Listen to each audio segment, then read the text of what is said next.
O Bessa, professor Bessa entrou! Maravilha! Vou chamá-lo aqui para participar conosco da nossa live. Pedi aqui para tirarem a música, para a gente poder começar. Vou convidar já o professor Bessa. Mandei o convite, Bessa. Esperando entrar. Entrou, Bessa! Maravilha, maravilha! Bom, tá vendo que não tem muito mistério essa tecnologia, eu também apoio um pouquinho com ela. Bom, antes de passar a palavra para você, Bessa, Bom, eu sou Fernanda Kopanax, para quem não me conhece, faço parte do Amazônia das Palavras desde a primeira edição, desde o início. E o Amazônia das Palavras, ele nasce de um sonho que a gente tem, que a gente poder compartilhar um pouco da literatura que é produzida no Brasil e que é produzida na Amazônia também, nos mais diversos locais onde o Amazônia das Palavras acontece. Ele acontece no estado do Amazonas e em Rondônia. No estado do Amazonas, nós realizamos as nossas atividades na cidade de Manaus, Itacoatiara, Nova Olinda do Norte, Borba, Novo Aripuanã, Manicoré, Humaitá e Porto Velho, em Rondônia. A ideia do Amazônia das Palavras, ela nasce também, além do desejo da gente de compartilhar literatura no Brasil, ela nasce também de um dado muito preocupante, que são os dados da pesquisa de retratos da leitura no Brasil e do próprio IBGE de 2016, em que mostra que o Brasil tem poucos leitores, infelizmente tem poucos leitores. Então, a média de livros que os brasileiros leem por ano são de 4,96 livros, e nessa opção que os brasileiros fazem de leitura, vem primeiro a Bíblia, depois vem os livros de autoajuda, depois os livros didáticos e somente depois a literatura. E esses 4,96 não quer dizer que as pessoas leiam os livros até o final. Quando a gente vem para a região norte, esses dados de 4,96, eles caem. Esses dados são dados nacionais. Eles caem. E aí a gente tem um livro por leitor que está na Amazônia. Então, isso é muito preocupante, porque a gente sabe o que acontece num país que não lê, um país que não tem também acesso à literatura. Bom, então, o desejo da gente, ele nasce desse sentido de compartilhar e de poder dividir um pouco da literatura brasileira e da literatura que também a gente conhece na Amazônia, que é produzida na Amazônia. E aí, na nossa viagem que a gente faz, o percurso é todo feito de barco, é todo fluvial, pelo Rio Negro, um pedacinho do Solimões e principalmente no Rio Madeira. Então, a gente sai da cidade de Manaus e vai parando em cada localidade, cada uma dessas cidades. E em cada uma dessas cidades, a gente faz oficinas durante a manhã e a tarde, e aula, espetáculo à noite, e mais um espetáculo circense. Dessas oficinas que a gente faz e que a gente pôde ter a oportunidade de compartilhar com as escolas, o nosso público-alvo, especialmente, são as escolas da rede pública de ensino. Nós tivemos a oficina Poesia Narrativa Escuta, que a gente teve a live semana passada com a Beth Bulara, a oficina Palavra Animada, oficina Sons do Cotidiano, oficina de produção de contos e a oficina de contas de histórias indígenas, que hoje a gente vai ter aqui nosso convidado, que ministrou essa oficina, além dele ter também ministrado a aula espetáculo 5 ideias equivocadas sobre os índios. A gente vai poder conversar um pouco o que aconteceu nessas oficinas, enfim. Bom, Eu queria dizer a vocês e o pessoal que está online, eu queria fazer algumas propostas, já adiantando, algumas propostas e alguns desafios para o final da live, depois vocês podem compartilhar. Isso. Primeiro que a gente vai estar anotando todas as perguntas, todos os questionamentos e vai estar respondendo a vocês. Vai estar tudo gravadinho e vai estar respondendo a vocês.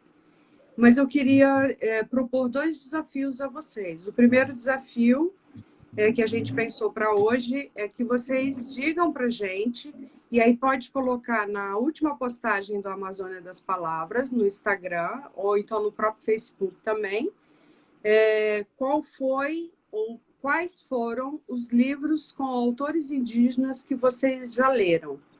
Esse é o primeiro desafio, e depois eu vou repetir mais para frente.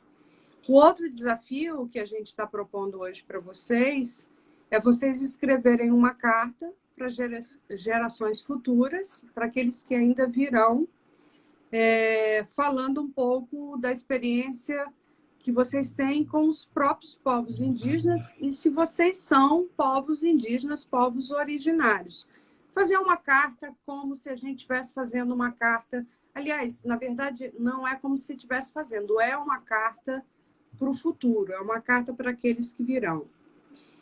Bom, a gente fez a opção de fazer essas lives, considerando a tragédia que a gente vive no Brasil em virtude da Covid. E aí a única possibilidade que a gente tinha de estar com as pessoas era através, nesse momento, das lives. A gente tinha programado a segunda edição do Amazônia das Palavras. A gente já está zarpando, daqui a alguns 2 meses já estaria zarpando.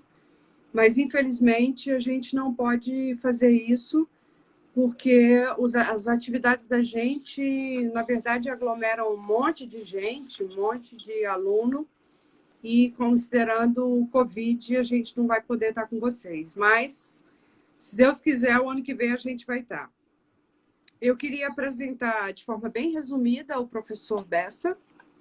O nosso convidado de hoje é professor de pós-graduação em Memória Social da Universidade Federal do Rio de Janeiro e da Faculdade de Educação da UERJ, onde coordena o Programa de Estudos dos Povos Indígenas. Tem graduação em Comunicação Social e doutorado em Letras e História. Bem, abre aspas.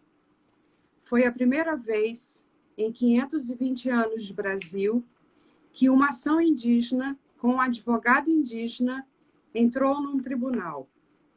O presidente do STF, Dias Toffoli, concedeu 12 minutos a Luiz Henrique Eloy Amado.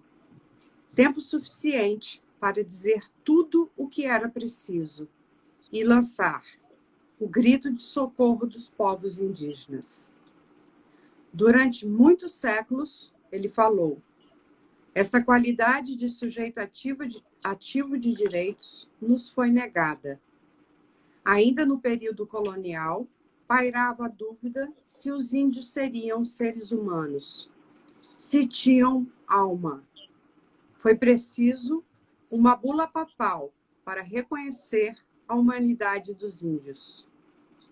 Foi somente com a Constituição de 1988 que os índios, suas comunidades e organizações tiveram reconhecido o direito de estarem em juízo defendendo seus interesses. Fecha aspas. No STF, Eloy, o menino com fala de velho.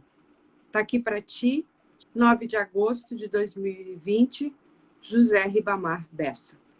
Professor, é com você agora. Bem-vindo, obrigada. Bom, obrigado. Eu que agradeço por essa oportunidade da gente se reencontrar. Bom, eu vi que o Bira Lourenço, um dos participantes das oficinas de sons lá, entrou. Ele tinha me obrigado a aparecer com uma camisa que ele me deu.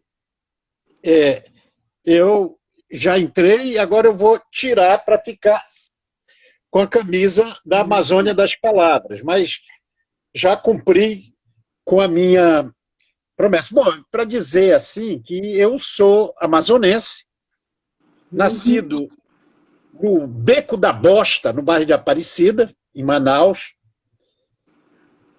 Cometi a façanha de ter sido reprovado no Jardim da Infância.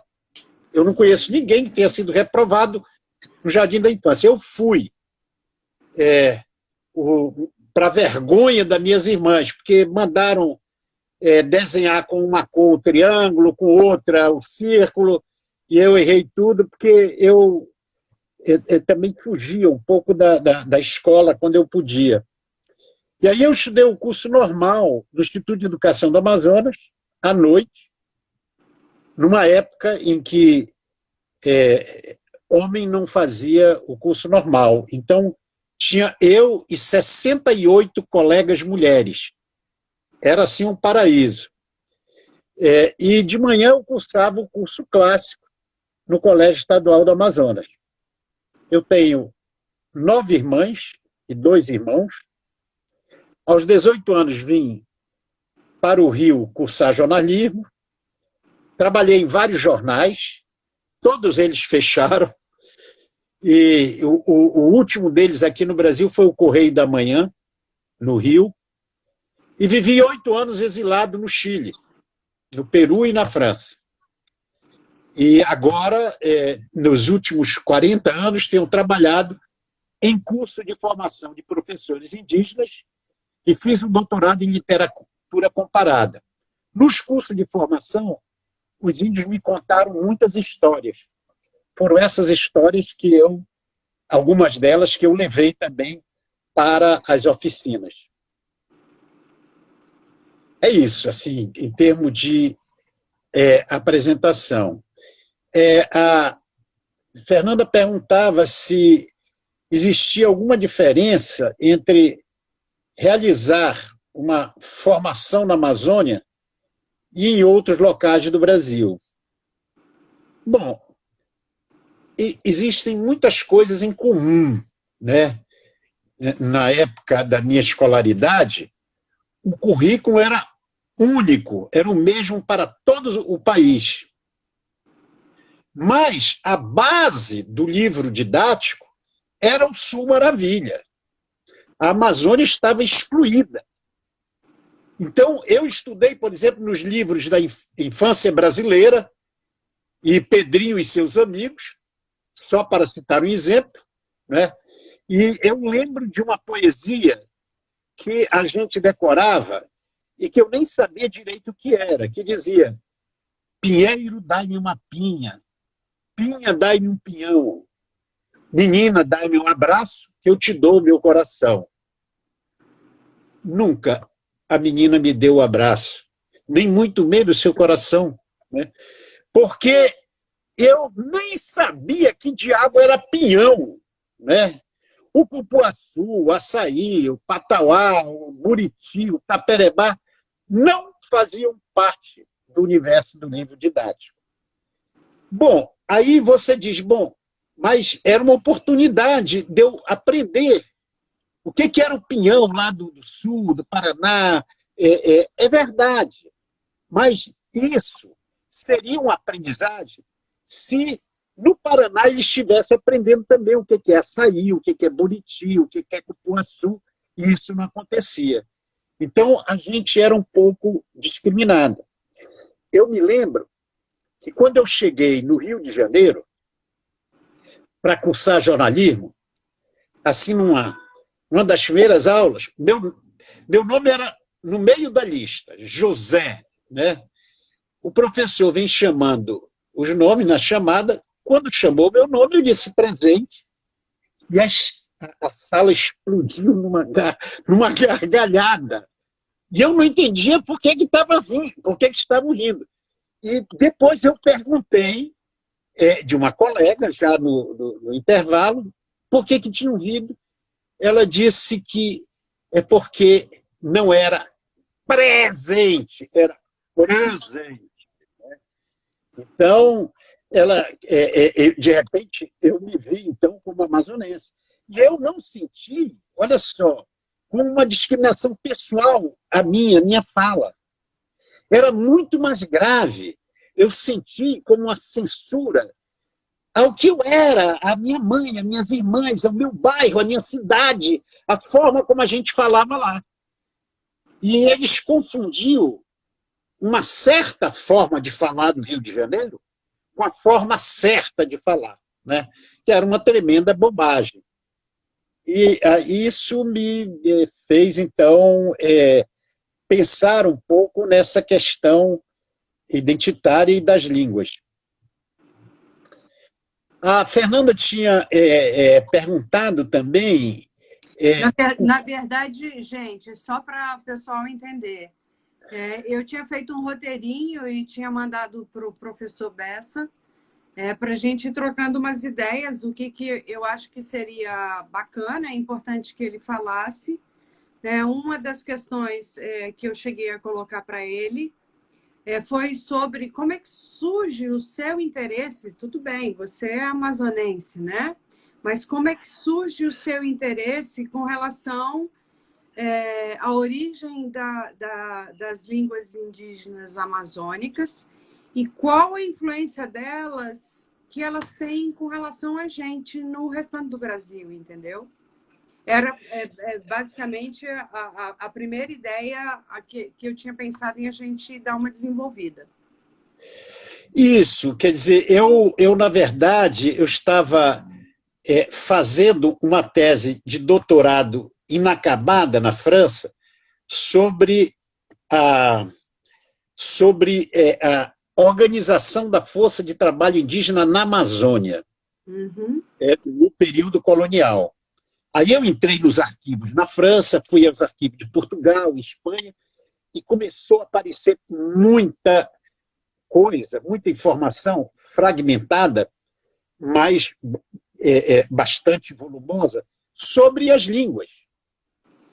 E aí, eu discutindo com um amigo linguista recentemente falecido, Gerard Taylor, que dirigia uma revista de etnolinguística, a Meríndia, ele achou tão interessante, disse, por que você não escreve um artigo? Aí eu escrevi um artigo, foi publicado na França por essa revista, para responder concretamente a pergunta: quantas línguas existiam na Amazônia no momento da chegada do colonizador, que eram mais de 1.300, e o que aconteceu com elas, né? Então, eu discuto, na minha tese, no meu livro, Rio Babel, a história das línguas na Amazônia, eu discuto as políticas de línguas da colônia, mas também do Império e da República, que massacraram essas línguas, que discriminaram como se elas fossem inferiores, como se existisse uma língua superior e uma língua inferior, não é? E elas foram desaparecendo, a tal ponto que, segundo os dados do IBGE de 2010, do censo de 2010, nós temos autodeclaradas 274 línguas na Amazônia. Os linguistas falam, com outros critérios, entre 160 a 180. De qualquer forma, em 5 séculos, mais de 1.000 línguas desapareceram na Amazônia. E aí eu entrei um pouco nessa luta, né, pela preservação dessas línguas,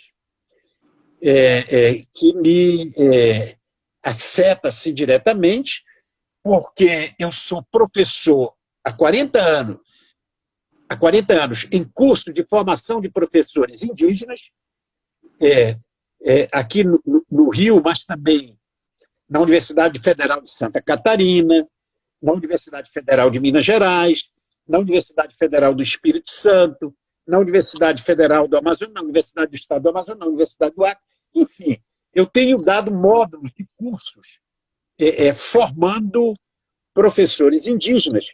E é lá que eu senti mais de perto essa discriminação que os índios sentem contra a língua que eles falam, né? Isso me deu assim mais força para continuar, e nas oficinas que eu dei, eu levei, então, algumas narrativas interessantíssimas que os índios trouxeram para a sala de aula. No roteiro, a Fernanda indicava, quer dizer, o que mais surpreendeu junto à atividade com os alunos nessas oficinas, né? Pediu assim que eu relatasse um fato marcante. E eu lembrei do repórter fotográfico, o Fabinho, que fazia parte do nosso grupo, e que foi fotografar a minha contação de história em uma das salas, logo no início da jornada, né? Aí ele ouviu uma delas de uma veada recém-parida. O índio sai para caçar e ele mata uma veada recém-parida. Quando ele se aproxima para levar a carne, digamos, para a aldeia, que ele vira, Anhangá tinha transformado a veada na mãe dele. Ele matou a própria mãe. Os jesuítas, quando escutaram essas histórias de Anhangá, disseram que Anhangá era o diabo, né? Porque só o diabo podia transformar uma veada na mãe. Mas é que ela era recém-parida, ela estava amamentando. E não existia IBAMA, não existia Código Florestal escrito. Portanto, essas narrativas elas têm a função, né, de um código florestal. É para avisar, olha, não se mata um animal que está amamentando os seus filhotes, porque, além dele morrer, os filhotes vão morrer. E isso não é bom também para o próprio ser humano, porque ele vai ficar sem proteína, sem carne. O Fabinho ouviu essa história, e aí ele, fora da sala, me contou uma história. Eu fiquei tão entusiasmado com ela que eu disse, não, então tu vais fazer oficina junto comigo, tu vai contar essa história nos outros lugares. E foi o que ele fez. É uma história que ele contou, verídica, né? Ele saiu muito jovem para caçar no Rio Jabari, afluente do Madeira. Aí era para caçar um macaco. Ele nunca tinha caçado um macaco, mas ele foi com o cunhado, porque tinha um visitante na casa que eles tinham que gostava de carne de macaco, e eles saíram para o mato. Aí ele viu e deu um tiro certeiro, né? O animal, Fabio é bom de tiro. O animal caiu do galho, fez um barulho enorme, emitiu, segundo ele, um som parecido ao relincho de um cavalo. Aí, das costas do macaco, se desprendeu uma massa assim, informe. Aí o Fabinho se aproximou e verificou que não era um macaco macho, mas uma fêmea. Uma mãe com seu filhote, igualmente ferido, que devia ter pouco mais de 4 meses. A macaca sangrando, olha que história assim, que rastejou até o filhote, se escorou num galho e ficou ali observando por um breve momento. Viu que o filhote estava também ferido. Ela olhou para um lado, para o outro, com dificuldades, porque ela estava ferida, coletou umas folhas verdes, colocou na boca, mastigou, bem mastigado, produziu uma papinha gosmenta que ela aplicou sobre o ferimento da cria, cuja costelinha havia sido perfurada pelo chumbo. A macaca pegou o filho no colo e começou a niná-lo com ternura. E aí o filhote morreu nos braços da mãe que o contemplava com devoção. Ela pegou o filho morto, o Fabinho conta, e ele disse, se o meu cunhado, Jorge, não tivesse visto a cena, eu não teria acreditado. Ela pegou o filho morto, acariciou, fez afagos nele, um cafuné, levantou na direção do Fabinho e começou a chorar, lágrimas silenciosas de amargura.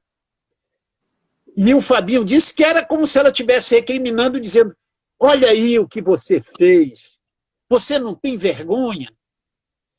Aí ele disse que ele e o cunhado choraram junto com a macaca, que logo em seguida também morreu. Talvez, por ser filho adotivo, o Fabinho disse que sentiu na própria pele a aflição daquela mãe.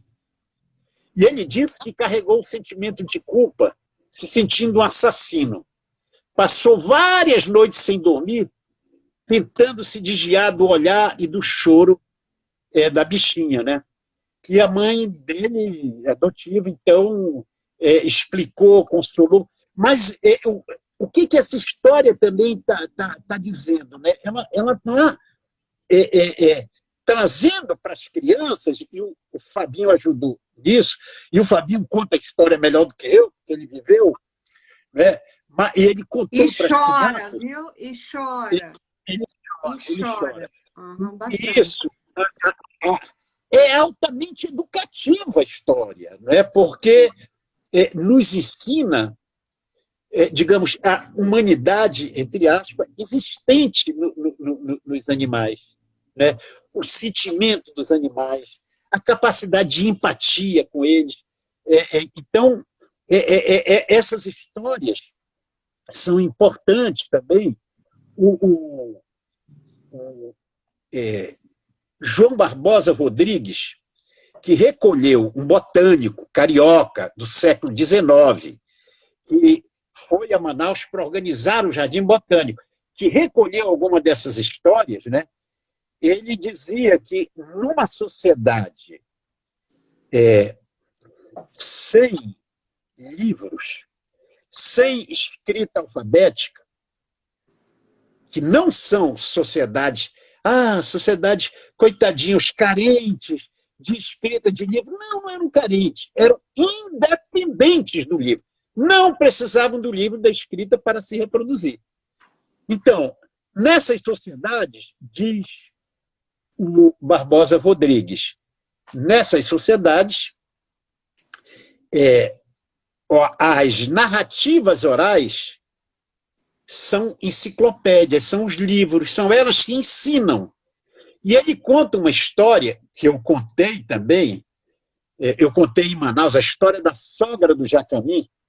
Olha, em Manaus, no Sete Gilberto Mestrinho, de, sei lá, dezenas de alunos, só um que tinha vindo do interior sabia o que era o Jacamim. Quando eu contei essas histórias nas cidades do interior, a partir de Itacoatiara, todo mundo sabia o que era Jacamim, né?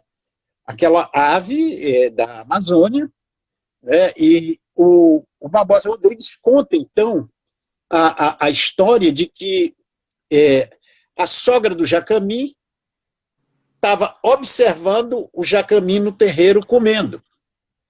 Aí o Jacamim ciscava, comia uma sementinha, comia um inseto. E aí, a história está sendo narrada, mas já está dando dados sobre os hábitos alimentares do Jacamim. E aí, a sogra olha o Jacamim e, com aquela sinceridade das sogras, diz: meu genro, você é muito feio. E essa cristazinha no teu cucuruto aí, ridícula. Essas pernas longas, essas asinhas pequenas que não dá nem para voar, esse bico. Ela disse, e aí ela disse, mas olha só, fica tranquilo que eu vou buscar a beleza na floresta para você, e você vai ser o animal mais lindo da floresta. E aí ela já tinha feito uma taxonomia, já tinha feito uma descrição do Jacamim. Isso é informação. E aí ela sai para a floresta e pergunta, sai perguntando, beleza, cadê você, beleza? Aí o Irapuru canta, ela pá, pega o canto do Irapuru, joga dentro do saco. E aí passa o roxinol com aquele olhar meigo, ela achou aquele olhar lindo, pega o olhar do roxinol, bota dentro do saco. E assim por diante, ela vai pássaro por pássaro, ela vai tirando o que ela achava de mais bonito e colocando no saco. E nesse processo, ela já está descrevendo os pássaros da Amazônia. É como se fosse um mini tratado oral de ornitologia, né? E aí ela traz o saco, chama o Jacamim e diz, ó, você está muito fedorento, vai tomar banho e depois coloca essas coisas toda bonita. Aí o Jacamim sai. Mas a água do Igarapé estava tão gostosa que ele ficou muito tempo lá. Quando ele sai do Igarapé nu, tinham roubado o saco. Aí ele sai nuzão e a sogra olha e disse, ô, abestado, alesado, o que aconteceu com... Cadê a roupa? Ele disse, roubaram. Tu, além de alesado, de leso, de abestado, tu é feio e tu vai ficar assim. Aí ela pegou o genipapo, que dá a cor preta, esfregou na costa do Jacamim, é por isso que o Jacamim tem a cor preta. Bom, essa história, diz o Barbosa Rodrigues, ela é um mini tratado sobre os pássaros da Amazônia, né? E aí, uma outra questão... Bessa, só te interrompendo, desculpa,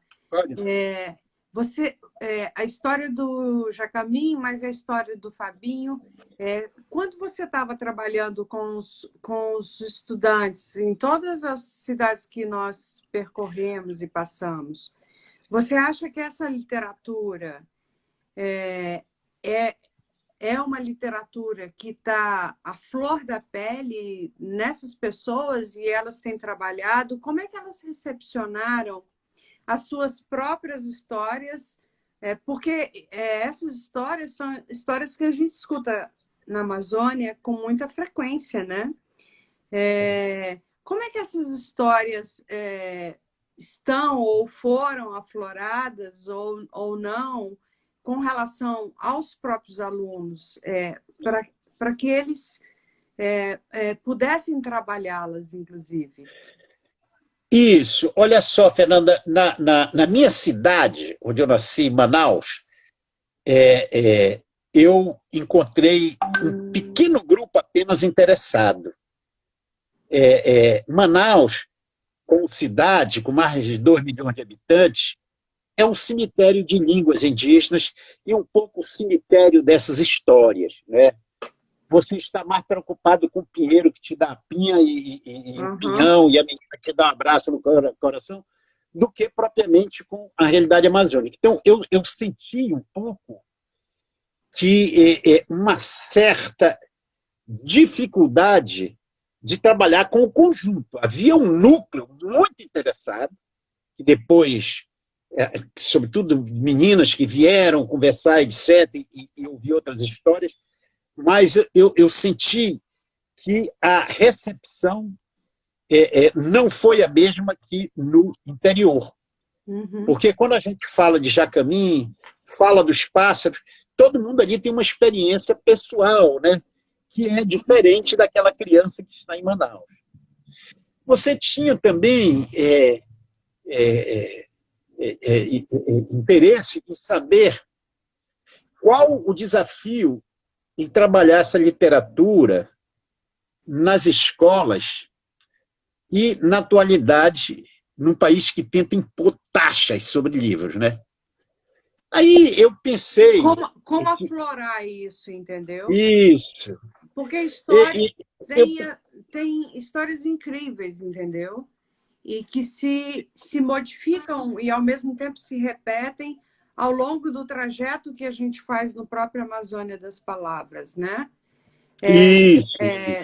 Na live com a Beth, a gente comentou um pouco sobre a relação das próprias escolas. As escolas todas foram magníficas, mas a própria relação dos estudantes das cidades que são maiores, como Porto Velho e Manaus, que são duas capitais. É um pouco diferente das cidades que estão mais no interior, estão mais às margens mesmo do próprio Rio Madeira. Isso está mais à flor da pele, né? Nessas cidades às margens do Rio Madeira, tirando as capitais, elas estão muito mais afloradas, né? De que forma que a gente trabalha isso, né? De que forma que a gente incentiva que essas histórias, além da contação de histórias em si, elas tomem corpo numa perspectiva de literatura no Brasil? Isso. Eu acho, quer dizer, que o que aconteceu lá com os índios Mura, numa das oficinas lá, Uhum. eu acho que em Manicoré, né? Sim, Ela mostra Manicoré. um pouco essa questão. Porque o fato de impor taxas altas sobre os livros, como é que um governo impõe taxas sobre os livros e não sobre iates, por exemplo, né? Então, é uma forma, no meu entender, uma forma clara de censura, de impedir o acesso ao livro de grande parte da população brasileira. Da mesma forma como se impediu o acesso de índios à água potável. Isso é abominável, mas não Uhum. surpreende mais num país em que o presidente da República se queixa que no livro didático tem muita coisa escrita. E num país em que o governo de Rondônia, comandado pelo coronel Marcos Rocha, do PSL, manda recolher das escolas obras de escritores consagrados, como Machado de Assis, Sim. por considerar seu conteúdo inadequado. O Palhaço Cloro, Uhum. protagonizado pelo nosso querido ator argentino Diego Gamarra, ele engolia palavras, mas guardava sua mala carregada de livros. Não é o que acontece com o Palhaço Cloroquina. Esse está engolindo livros. Na escola indígena dos Muras, na boca do rio Jauari, tem uma biblioteca com mais de 300 títulos, a gente viu lá. Sim. E ali o livro funciona como um hospital da palavra, digamos assim. A narrativa oral é registrada por escrito quando ela está em perigo de morrer. Mas, da mesma forma que o doente sai do hospital ao ficar curado, essas narrativas devem sair do livro e circular oralmente nas escolas, como nas oficinas da Amazônia das palavras. A professora Ivani Lima, de Manicoré, ela observou o brilho no olhar dos indígenas Mura ali presente. E ela disse que as crianças estão sedentas de literatura. Sim. Por isso, a contação de história ocupa um lugar relevante no currículo escolar. 10 crianças muras viajaram 9 horas até Manicoré com seus professores, o Maicon Douglas e o Jonas Gomes, Sim. só para participarem da oficina de contação de histórias indígenas. Numa sociedade oralizada, essas histórias, como a gente disse, substituem os livros. Olha só, é um outro episódio que eu acho importante rapidamente relatar. Na oficina, um menino Mura, Cainã de Oliveira, de 13 anos, ele deu um show. Ele foi lá na frente e descreveu suas histórias. Né? Na escola indígena, eles costumam fazer isso na hora de ler e na produção de contos, quando eles reescrevem o que narraram ou leram. Eles já produziram mais de 50 contos que estão sendo digitados para um livro, que Fantástico. eu pergunto, será impresso nessas condições atuais, Sim. com essas taxações? Mas essas histórias, elas servem também para combater o preconceito. Né?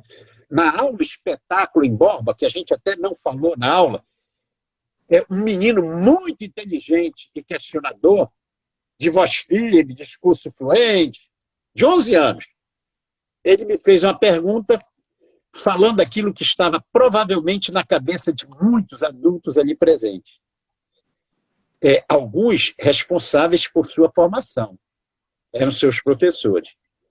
Como na minha aula eu mencionei a arquitetura dos tucanos, que fazem malocas monumentais, a arte das mulheres Caduel, com seu grafismo, que deslumbrou a Europa, a medicina dos sacacas, com suas curas milagrosas, o menino ficou incomodado e veio perguntar baixinho no final. Quer dizer, então, que os índios têm arquitetos e médicos melhores que os nossos?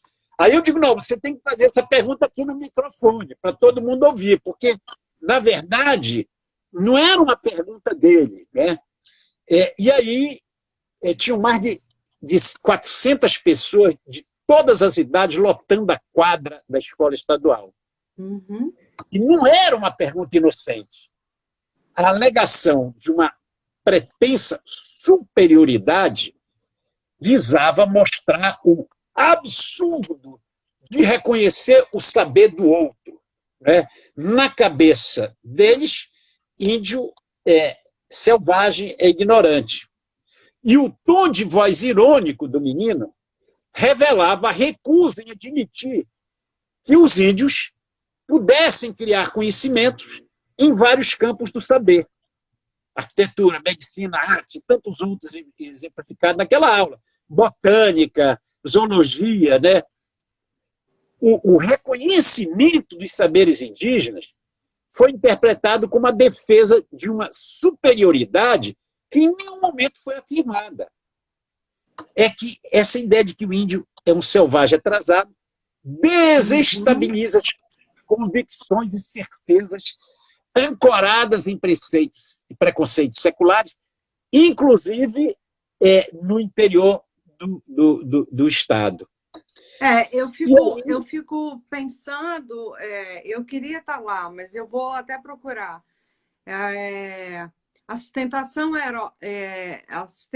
oral do Eloy deve ter sido um negócio estupendo, assim. Queria muito ter visto na minha vida, porque ele que você citou, que foi aquele trecho que eu li da tua crônica, na verdade, não é bem uma crônica, mas do teu perfil lá, da tua coluna, né? É incrível aquela história. E ele só tinha 12 minutos para fazer a defesa dos indígenas, numa ação extremamente complexa, extremamente séria e gravíssima também, entendeu? Toda essa história me lembrei do Eloy. Eloy é uma forma de começar também, ele ajuda, a fala do Eloy ajuda a desconstruir esses preconceitos, né? Que estão muito arraigados, né? Que estão transmitidos assim com muita virulência tem essas narrativas, elas ajudam muito. Tem um livro que vai sair brevemente de um indígena Paiaiá, o Ademário Ribeiro. O título é Oré Yandé. Nós sem vocês, nós com vocês. Poemas e músicas em 4 línguas, em Guarani, Quiriri, Pachorrã e Tupi. Né? E eu fiquei pensando, porque você tinha perguntado também, quer dizer, tinha sugerido que falasse sobre os livros e autores que a gente leu durante a pandemia, né? E um que eu li, ele ainda não está em processo de edição, foi esse livro do Ademário, porque eu li, porque eu vou fazer a apresentação, né? E o título é muito sugestivo. Nós sem vocês, nós com vocês. Por quê? Porque na língua tupi, enquanto na língua portuguesa nós só temos um possessivo para nosso, Nas línguas de filiação tupi, eles têm dois possessivos. Um é o yandé, que exclui o interlocutor. Se você é amazonense, se você não é amazonense, e eu estou falando com você, e eu falo, olha, o nosso trabalho, aí eu tenho que colocar Iandé, porque você não é amazonense, não está incluída. Mas, se eu digo, nós que fizemos oficinas na Amazônia das Palavras, eu estou falando para o grupo, então eu teria de usar o Nhambé, que é o que inclui o interlocutor. Os jesuítas, logo no início, eles não tinham percebido essa diferença. Depois eles perceberam, porque são muito bons de inglês. Mas a primeira tradução do Pai Nosso foi Nhanderu. Não, foi Nhanderu, não. Foi Oreru. Né? Então, os índios, durante algum tempo, rezaram Pai Nosso, assim, Pai Nosso lá de vocês. Nosso não, né? Porque excluía. Tem nada com isso, né? E acabou, digamos, num certo sentido, acertando por linhas tortas, né, a tradução. Mas talvez, assim, já estamos chegando no final. Um outro livro que eu li, que não tem muito a ver com esse universo amazônico, mas foram as correspondência do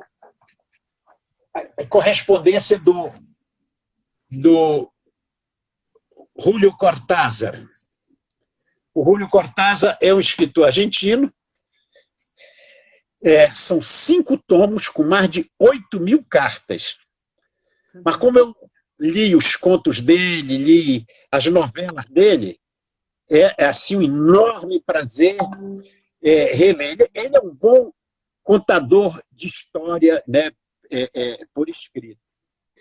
E aí, assim, para quase ir fechando, né, eu diria que foi uma experiência assim, muito gratificante participar dessa expedição. Né?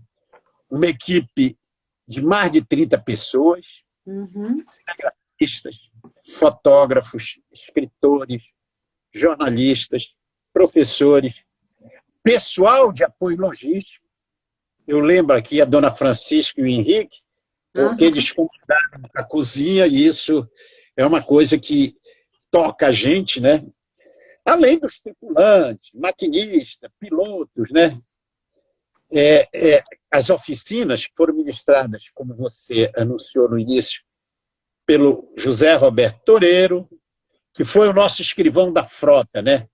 O porta-voz na Amazônia de São Pernulfo, né? O Bira Lourenço, tirando o som dos cotidianos, o Léo Ribeiro, com a palavra animada que ele está fazendo agora, um gibi, né, sobre a expedição. A viagem, sim. Que aquela história do Fabinho, inclusive, se transformou também num gibi, né? Maravilhosa. A Beth Bulara, que me antecedeu e que já deu seu recado.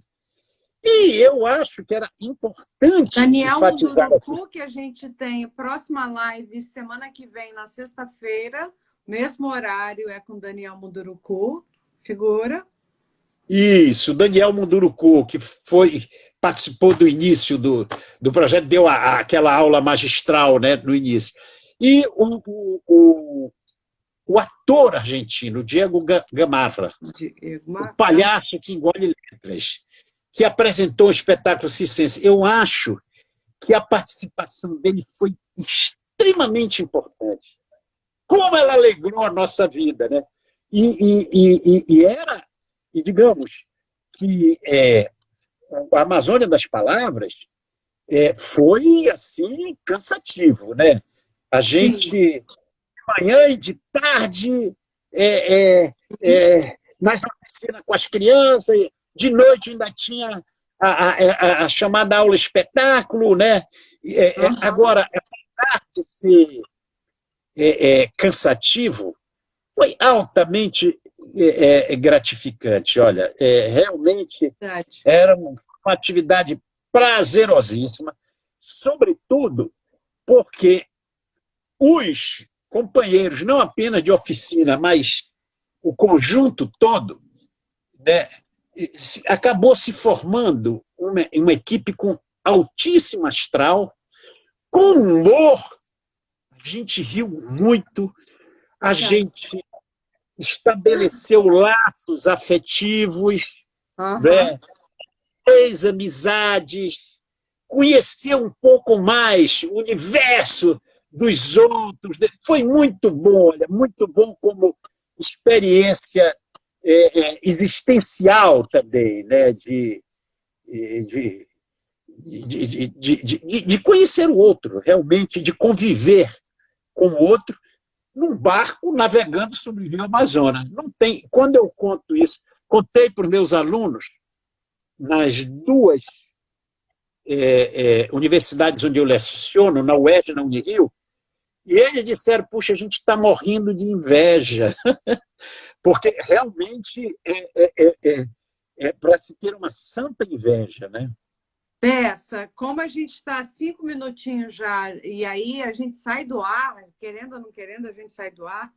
Infelizmente, eu queria voltar a falar um pouco aqui sobre o desafio. O desafio é que as pessoas deixem, inclusive no nosso próprio perfil, para deixar escrito quais são os autores indígenas que vocês conhecem, que vocês também leram. Eu acho isso muito bacana a gente saber.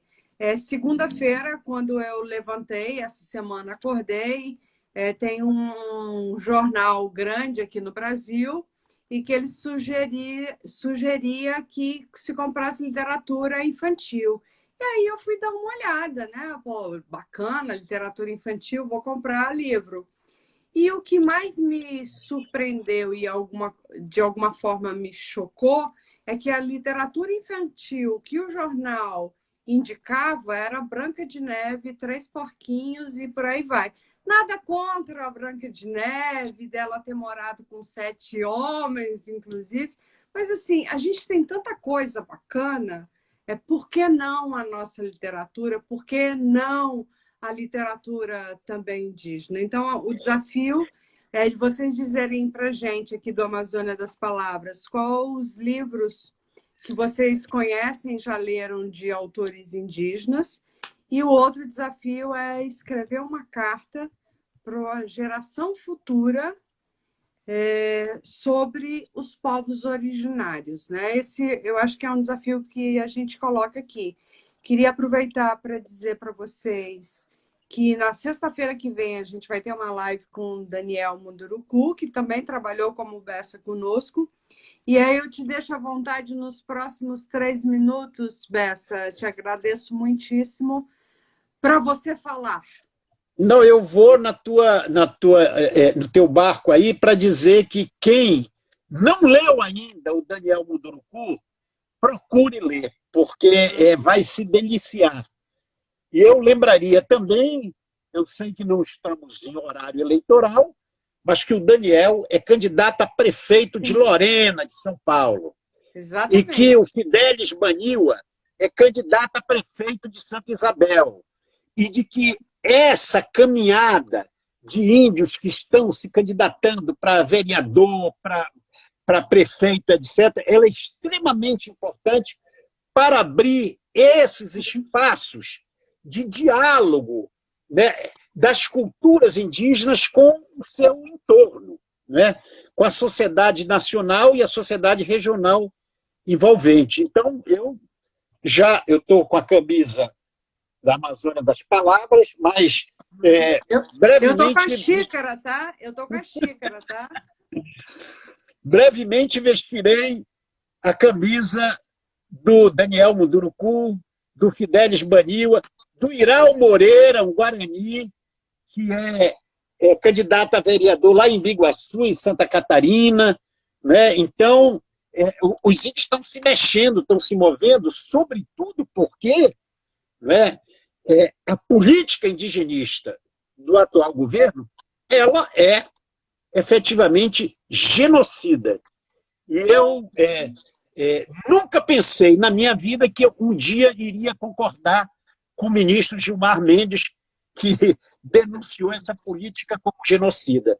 Mas ela é genocida. E eu acho que faz parte, essa luta política faz parte também da luta contra o genocídio. Verdade. Bessa, um minutinho só. Te agradeço assim de coração. Eu tô doida para zarpar, doida para navegar. É algo que é muito forte, muito presente, sonhar muito navegando pelos rios, fazendo essas atividades. Agradeço todo mundo que está aqui com a gente na live. Não deixa de observar os desafios da gente. E lembrando que na próxima sexta-feira, às 19 horas, horário da Amazônia, às 20 horas, horário do Distrito Federal e do restante do Brasil, a gente vai ter uma live com o Daniel Munduruku, que foi conosco na Amazônia das Palavras também e trabalhou aula